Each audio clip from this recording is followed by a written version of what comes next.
Combining striking design, efficient Skyactiv technology and the latest connectivity and infotainment features, the third generation Mazda 2 Supermini is smarter and sharper than ever before. It packs some big car features into a pertly-styled body, features some classy 1.5 litre petrol and diesel engines that make great real-world economy, and brings buyers one of the most interesting interior designs in the segment. If you were thinking of buying an ordinary small hatch of this sort, it might be time to consider a more extraordinary one.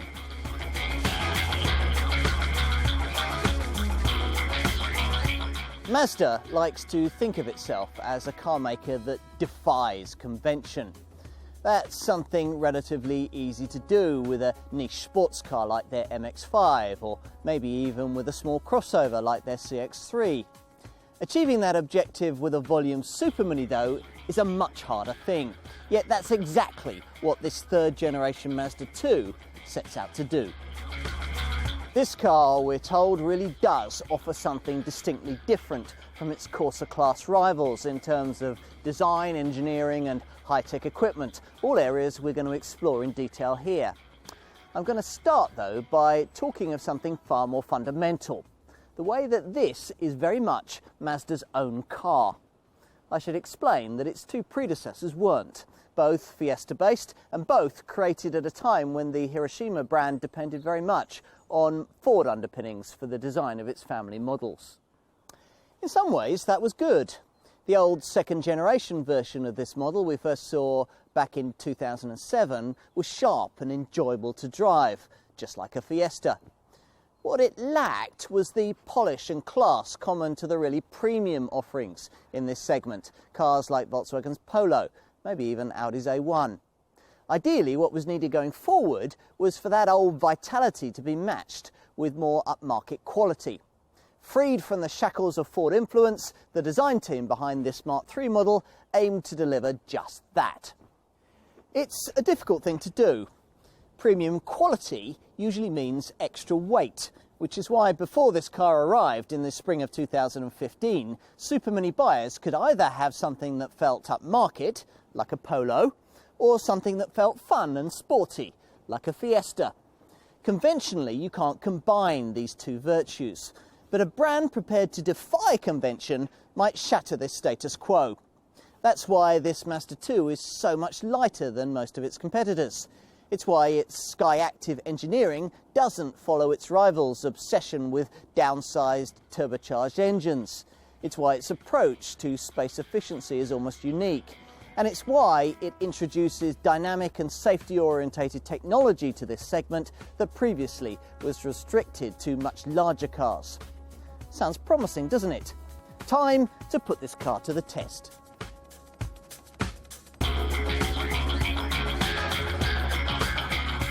There are probably going to be a couple of ways people react to the road-going experience served up by this car.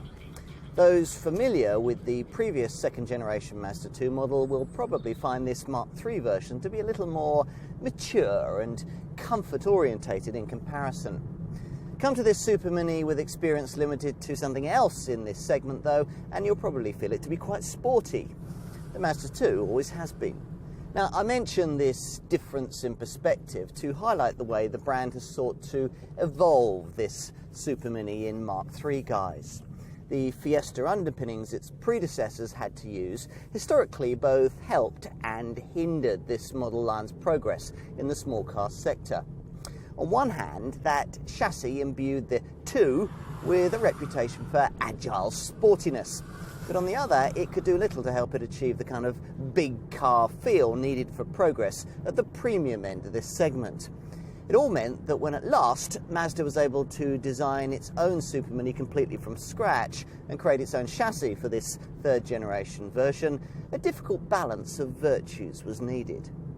The brand couldn't alienate customers who loved the previous model's verve and joie de vivre, but it couldn't grow its market share without Polo people, customers prioritising comfort and a small car that could occasionally also undertake longer trips too. To satisfy these folk with extra quality, though, would normally also mean extra weight, with a consequent impact on running cost efficiency. It all caused quite a bit of head scratching in Hiroshima. One reason perhaps why it took the brand so long to develop this car. Still, what we've ended up with seems to have been worth waiting for. Developed primarily through extensive use of what the Japanese maker calls its Skyactiv technology. Skyactiv is one of Mazda's favourite buzzwords, an all-encompassing term for an efficient approach to vehicle engineering. This aims to drive down running costs by saving weight and ramp up driving enjoyment by doing exactly the same thing. It's a solution that seems so obvious, and indeed one that every other rival brand strives to achieve, before getting bogged down in having to make its products bigger, better equipped, safer and better built. But then no other brand has invested itself into the process quite like Mazda. Integral to this Mazda 2's design philosophy is its Skyactiv chassis, its Skyactiv body, its Skyactiv drive transmissions and its two Skyactiv engines, all of them with bulk trimmed to the minimum, bringing the collective result that this car is significantly lighter than most of its rivals.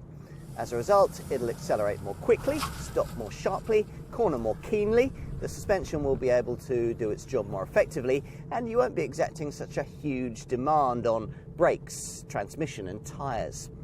Hardly a marginal improvement then, but instead one you can really feel. Hustle through the bends, for example, and you'll notice how sharp the corner turn-in is.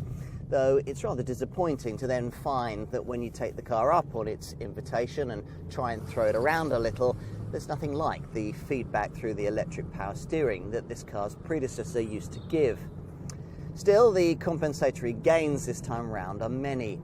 Ride quality is excellent, and thanks to an uncommonly stiff chassis, 22% more rigid than before, this Mazda remains exceptionally nimble and agile for a model of its size.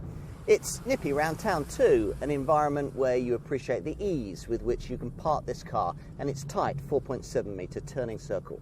On to those Skyactiv G petrol and Skyactiv D diesel engines then, all of them 1.5 litres in size.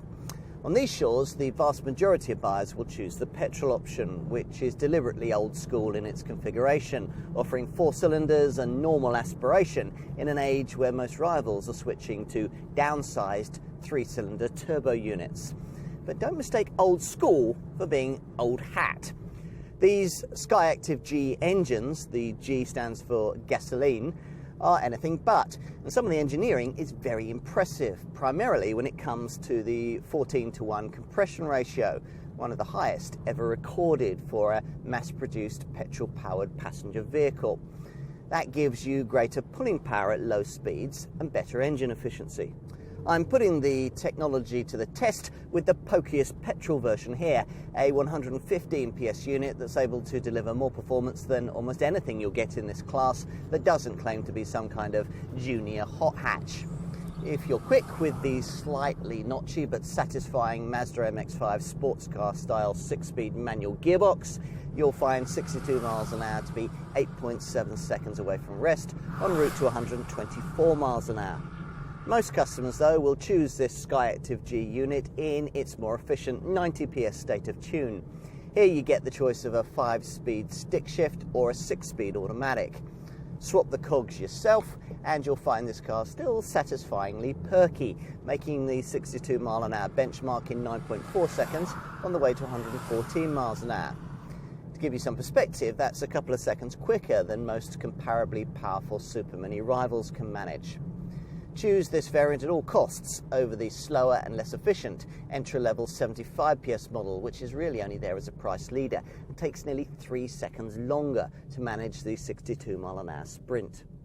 On to the diesel option, a pokey 105 PS Skyactiv D unit with a decent 220 Newton meters of torque on tap, certainly more than you'd expect from a car of this size. More importantly, we've a car here that to all intents and purposes is able to offer the performance of a really potent black pump fueled supermini at the same time as delivering the economy you'd usually expect from a really eco-conscious diesel. So you get rest to 62 miles an hour in 10.1 seconds en route to 111 miles an hour, but 83 miles to the gallon combined cycle fuel economy and a sub 90 gram CO2 figure. have cake, eat it. It's as simple as that.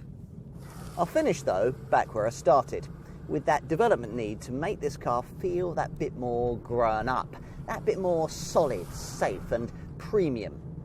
You wouldn't have thought that making it lighter was a good way to go about that. After all, light means tinny, and tinny equals cheap and noisy, doesn't it? Not here apparently. That stiff chassis plays its part in refinement, along with enhanced floor panel beads that reduce cabin noise by as much as 5 decibels, for example, and a lot else I won't bore you with. Bottom line is that noise has been ruthlessly engineered out of this car at source, and as a result, almost nothing creaks, nothing squeaks, nothing feels cheap. True, the engines can be a bit vocal if you rev them, but the extra torque that comes with the Skyactiv technology helps to minimise the need for that. Combine all this with a decent driving position and truly excellent seats, and you've a small car that's more adept than most at undertaking longer trips. Mission accomplished.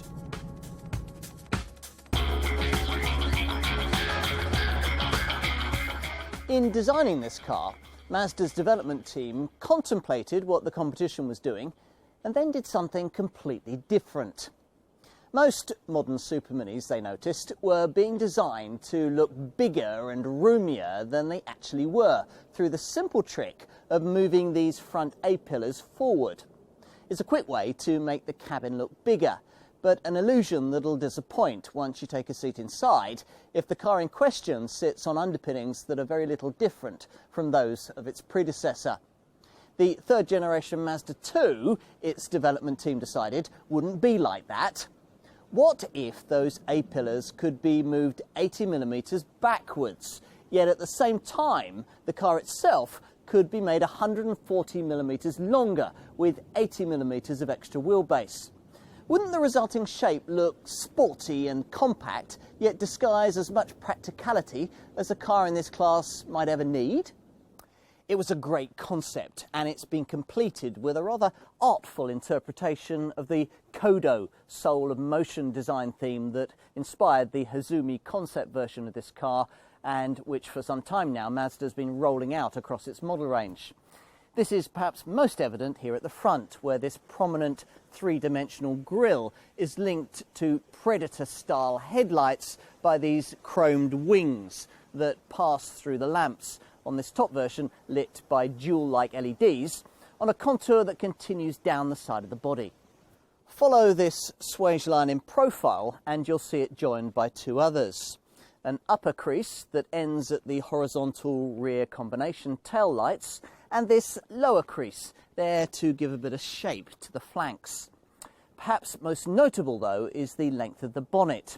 Whereas many other superminis are gradually morphing into a blobby one-box shape for the reasons I explained earlier, this Mazda 2 goes the other way, with a distinctive cab rearwards design that gives this Mark III model a more purposeful, more muscular look than its predecessor ever had. Move around to the rear and the clean, sculpted look continues, finished by this neat roof spoiler and embellished by the distinctive U-shaped lighting signature. But of course, as usual, it's what lies beneath all the stylised panel work that's really important. In this case, a Skyactiv body that's lighter yet stronger and far more rigid than before, and a Skyactiv chassis that's designed to try and replicate the kind of connected feeling you get in Mazda's little MX-5 sports cars, something the brand likes to call Jinba Ittai. This translated from the Japanese to mean a feeling of horse and rider becoming one. That's what's driven development of this car's completely redesigned steering, braking and suspension systems. And as it happens, the same concepts also inspired much of the thinking that's created an equally characterful at-the-wheel experience. The wide opening doors make it easy to get to, and once inside, the cabin's more spacious than the exterior styling leads you to expect it might be, divided into 2 zones, one focused on driving, the other on connectivity and infotainment. But I was talking about that feeling of connectedness. This driving position certainly delivers that, though it takes a moment or two to realise why. It might be down to the optimally placed pedals freed up for perfect positioning thanks to the way that the front wheels of this third generation design have been moved 80mm forward. And the ideal sighting of the chunky 3-spoke steering wheel also helps. For me though, it's the seats that are most important here. Height adjustable of course, and redesigned in this Mark III model to provide 30% more body contact and much more support to your upper and lower back. They also offer a lot more front and rearward movement than before, as does that reach and rake adjustable wheel. In short, getting comfortable in this Mazda is as easy as you could ever imagine it would be in a car of this diminutive size. Once you've completed that process and taken a look around, there are a few things that'll stand out. First up is this deeply cowled motorcycle-style central dial, provided as a rev counter in this sporty version, with a digital speed readout that's also replicated on the optional head-up display that projects key driving information onto the bottom of the windscreen.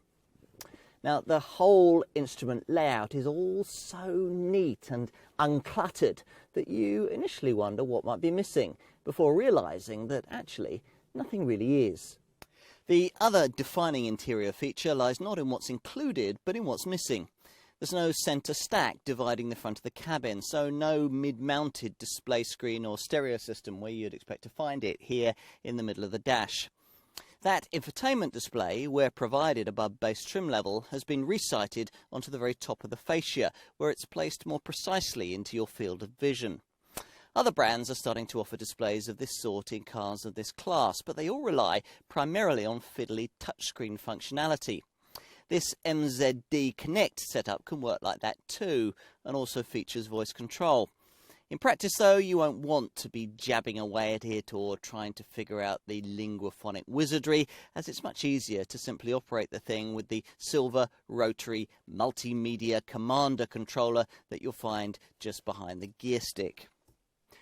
As with so much in this Mazda, it's the sort of feature you'd expect to find in a larger, pricier car. The 7-inch colour screen itself, which initially seems a little half-finished, given that not all the home screen icons fit within the confines of the display, actually turns out to work really well, marshalling the usual stereo, media and informational functions with slick clarity. Plus, of course, it simply loves to work with your smartphone, be that of Android or Apple in genre. You simply link into a variety of free mobile content available through AHA, a cloud platform-based service that can do everything from connecting you through to tens of thousands of global radio stations to linking you into social media. Mazda even claims you can have Facebook posts read to you through the speakers and post your own via the voice command system, which all sounds very distracting to me. There are other upmarket style touches too, like these 3 Audi A1 style circular vents, the offside 2 connected by a 4th horizontal one for extra styling symmetry. You really have to stretch to the plusher trim levels to get the full effects of all this though, and even there you don't get quite the depth of materials quality that you would in an A1. The Hiroshima brand, it seems, still has a little to learn from the plusher Volkswagen Group brands in terms of soft touch plastics and general cabin embellishment. That said, we're talking here of a huge step forward from the second generation Mazda 2 model, complemented by what seems like solid build quality from the Ittai factory. That leaves only a few practicalities: a big glove box, deep door pockets shaped to hold large 1-litre bottles, and a useful smartphone-sized tray next to the 12-volt socket. Then there's the question of all-round visibility, which is very good once you get used to the slight restrictions in your over-the-shoulder perspective. Otherwise, the car's very easy to place. The long bonnet making parking easy, and the slimmer repositioned A-pillars improving your front three-quarter view at roundabouts and junctions. And there's the greater feeling of spaciousness that I mentioned earlier, courtesy of a bit of extra roof height. This car's 20mm taller than its predecessor, and the fact that the seats have been placed further apart. Parents will find that makes turning around to their rear-seated offspring that little bit easier. Talking of a seat in the rear, let's try that out. Since this third generation model is no wider than its predecessor, it'll be just as squashed in here as ever it was before if you try and cram in 3 full-sized adults on longer trips. But then that's the case with virtually every supermini of this sort. What's arguably more important is that thanks to that extra wheelbase length, there's more legroom than before, with slimmer front seat backs featuring concave sculpting, also providing 19mm more room for your knees.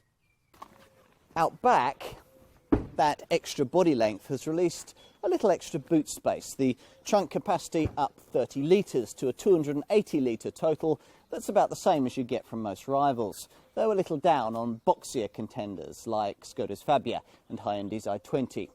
Still, the capacity increase combines with the wider, lower set luggage lip and a useful 1000mm gap between the wheel arches to ensure that Mazda 2 owners can now more easily cram in awkwardly shaped things like baby buggies. If you need more space, you can, as usual, push forward the rear bench, though for a 60-40 split like I've got here, you need to avoid entry-level trim. With the backrest flattened, you end up with a bit of an awkward step in the boot floor. But if you can negotiate that, then up to 960 litres of fresh air is available.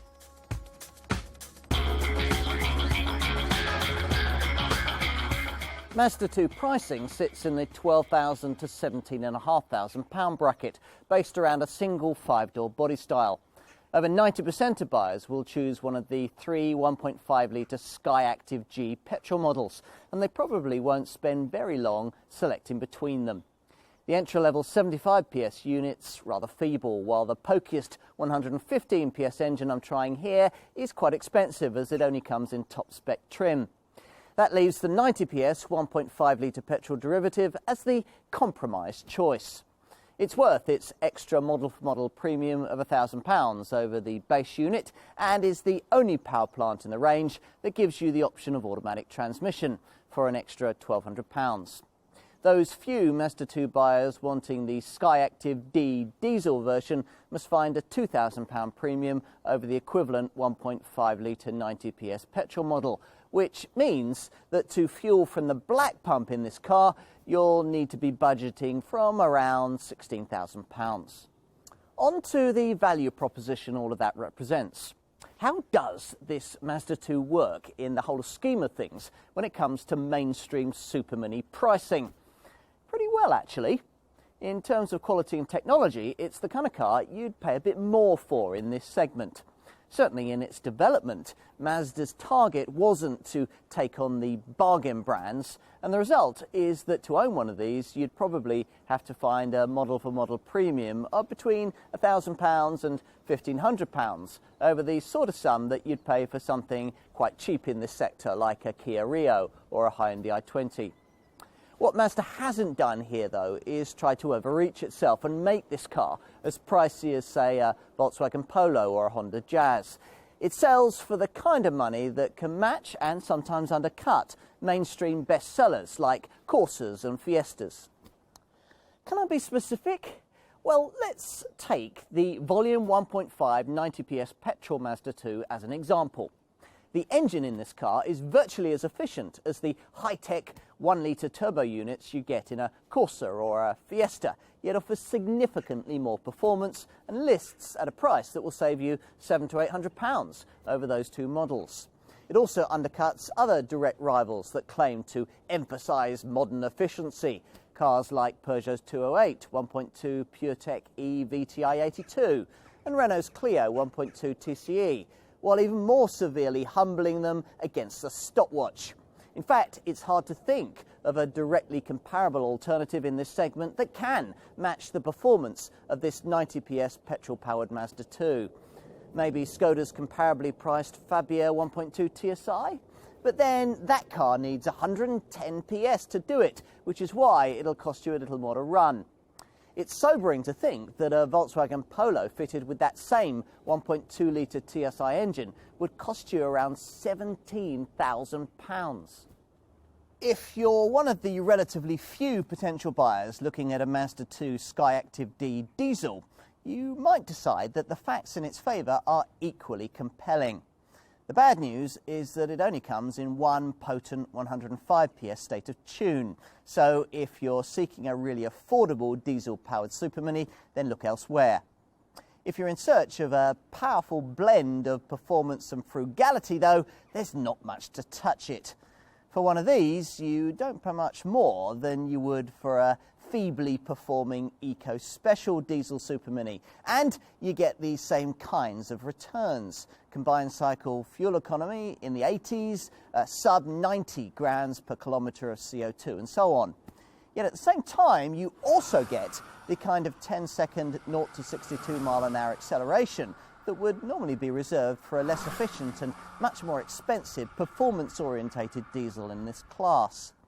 For that £16,000 budget I mentioned earlier, it really is a very good have-your-cake-and-eat-it combination. If, having considered all of this, you conclude that it is a Mazda 2 that you really want, then you're going to need to know just how generous Mazda has been with the standard spec. Time for the detail on that. I was a little disappointed to find that base SE models have to do without a split-folding rear bench, and that all variants lack a standard space-saver rear wheel, but unfortunately that sort of thing's par for the course these days in the supermini segment. Otherwise though, there's not much to grouse about. Entry-level trim running to daytime running lights, rear roof spoiler, electric front windows and mirrors, remote central locking, an alarm, the iStop stop-start system, and headlights that stay on at night to guide you to your front door. Inside, there's manual air conditioning, an engine stop-start button, a height-adjustable driver's seat, a trip computer, and a 4-speaker AM/FM CD stereo with USB and aux-in connectivity, plus steering wheel controls. Mazda's banking on most potential owners finding the £1,000 premium to graduate from base SE to mid-range SEL level, and most will probably be tempted in that direction. This level does, after all, entitle you to 15-inch alloy wheels, front fog lights, power folding mirrors, Bluetooth connectivity for your phone, cruise control, a speed limiter, rear power windows, leather for the steering wheel and gear knob, and that 60/40 split folding rear bench I mentioned. If you're looking at the volume 1.5 litre 90 PS petrol variant, this level will also give you the desirable 7-inch colour touchscreen infotainment system, which comes with a DAB radio and can be upgraded at extra cost to include satellite navigation. That infotainment setup, Mazda calls it MZD Connect, is really very clever. As you'd want, it's compatible with iPhone and Android smartphones and can access a variety of free mobile content via AHA, a cloud-based service which features thousands of internet radio stations, personalised location-based services, and both Twitter and Facebook audio feeds. MZD Connect also supports iPod and MP3, plus SMS and text-to-speak functions. It's a very complete package that Mazda would do well to make more widely available across the range.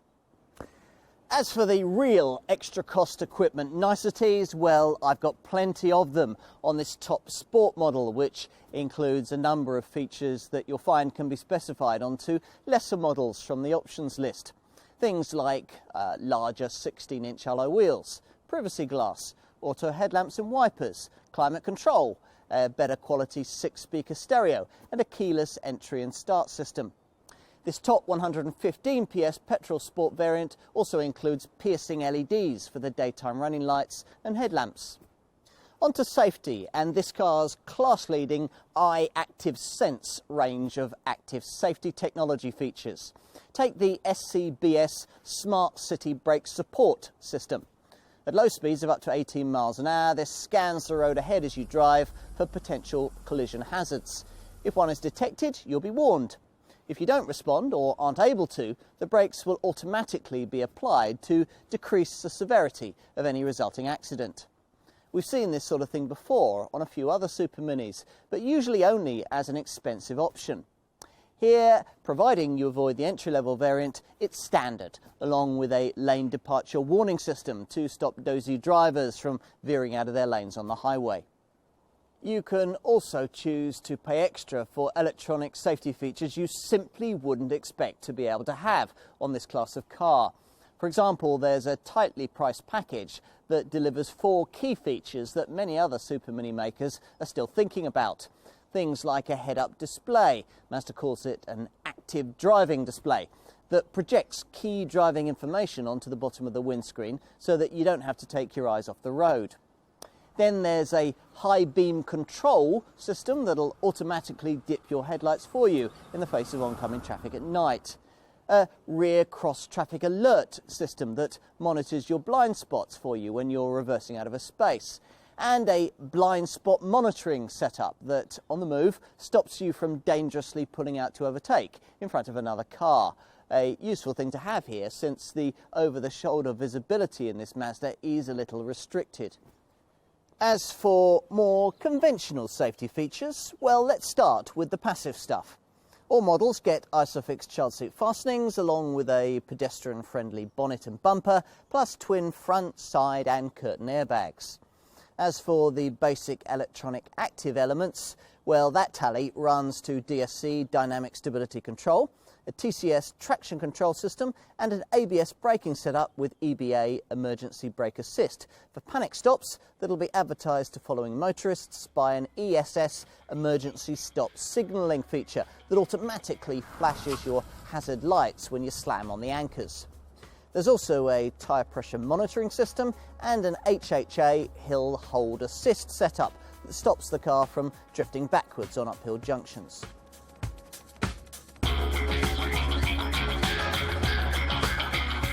Engine efficiency is another key area where Mazda likes to differentiate itself from its competitors. Most of these have followed a trend towards petrol engine downsizing and turbocharging, hence the 3-cylinder turbo units you now find in cars like Ford's Fiesta, Vauxhall's Corsa, Peugeot's 208 and Hyundai's i20. Mazda, in contrast, says that supermini engineering should actually be all about right-sizing rather than downsizing. A thinly veiled reference to the fact that, for the most part, 3-cylinder turbo power plant technology is really all about getting spectacular results on the official EU economy cycle, rather than giving customers the real-world savings possible through economy and cleanliness you could actually realistically replicate in day-to-day motoring. If, for example, you were to ask the owner of a Fiesta 1-litre EcoBoost model, supposed to deliver over 65 miles to the gallon on the combined cycle, what they actually get day in and day out, most will probably claim 50 miles to the gallon at best.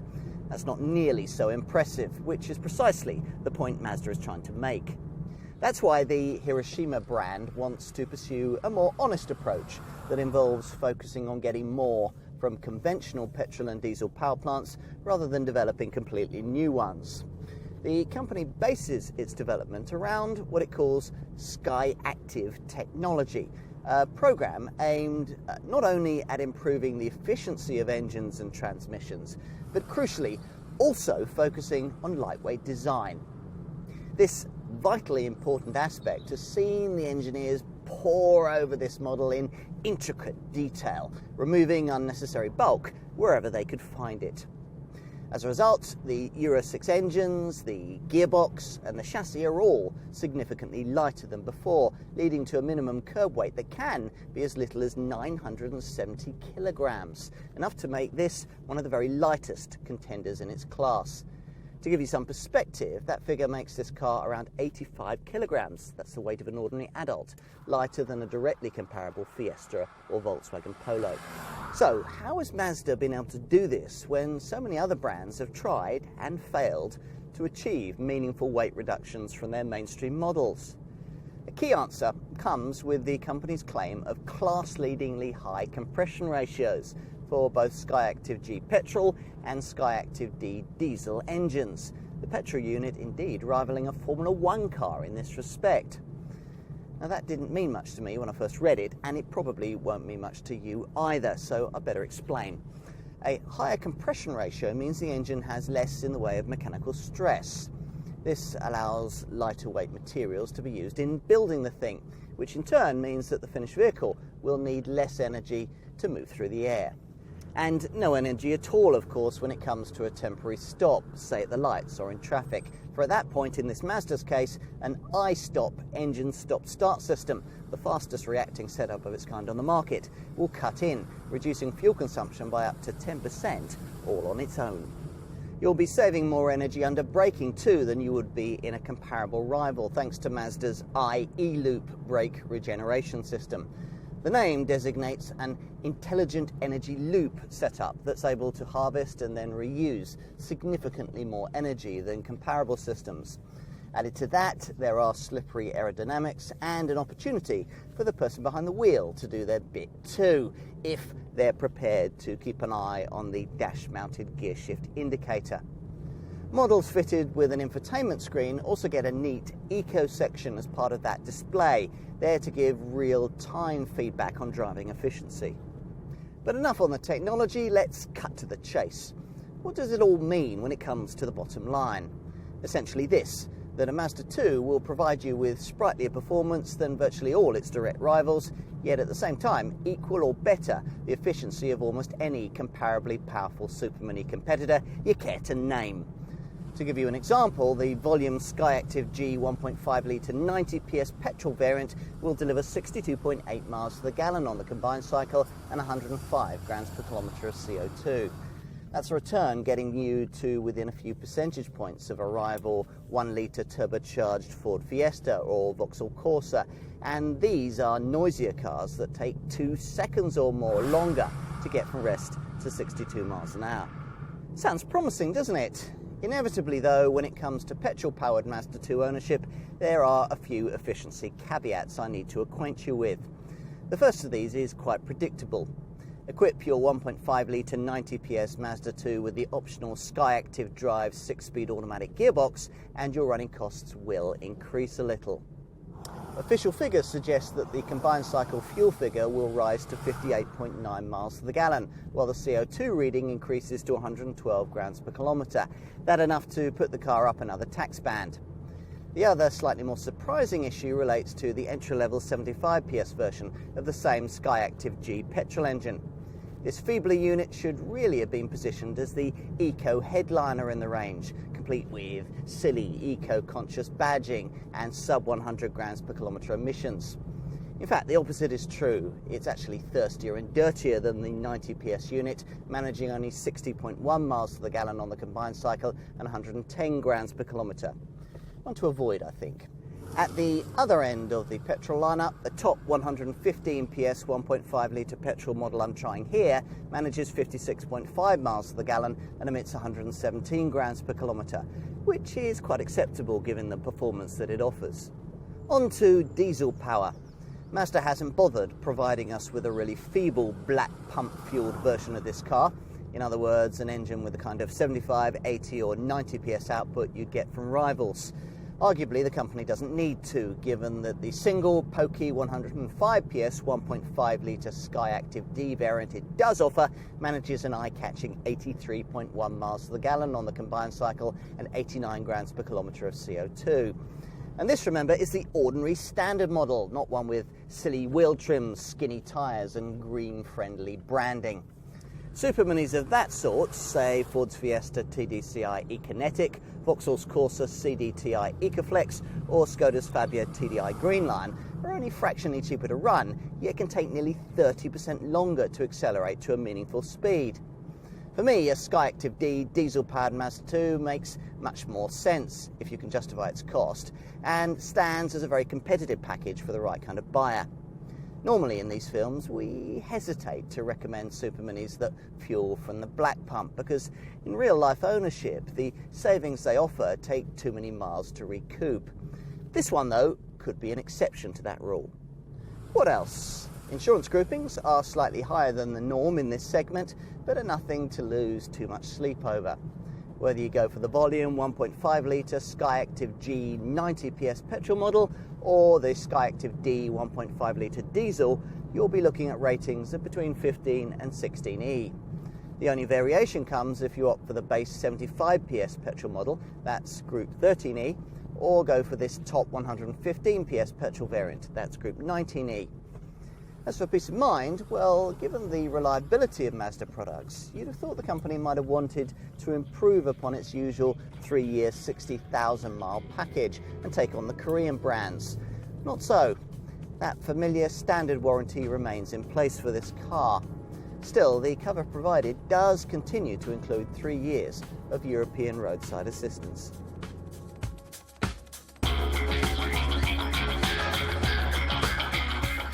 Good things often come in little packages. Here's one of them.